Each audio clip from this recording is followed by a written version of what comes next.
Во духот на традицијата, мирисот на домашно месено тесто и вкусовите што подсетуваат на детството и годинава на манифестацијата Зелникот на баба во Пробиштип се собраа десетици домакинки, љубители на македонската кујна и посетители од целата земја и суседството. Манифестацијата, која со години прераснува во препознатлив гастрономски белег, има за цел да ја зачува автентичната рецептура на зелникот, едно од најкарактеристичните традиционални јадења. Учесничките, најчесто повозрасни жени, но се почесто и млади домакинки, ги презентираа своите вештини во подготовка на зелник со различни филови. Ние денеска настапивме со зелник со печени кори, со прас, имавме со сушени кори исто со прас, плесиран зелник со прас, имавме и мрсно учкурпиле со урда, блитва, лобода.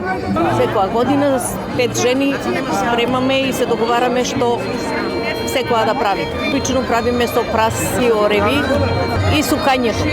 Сукањето е важно, домашно сукање.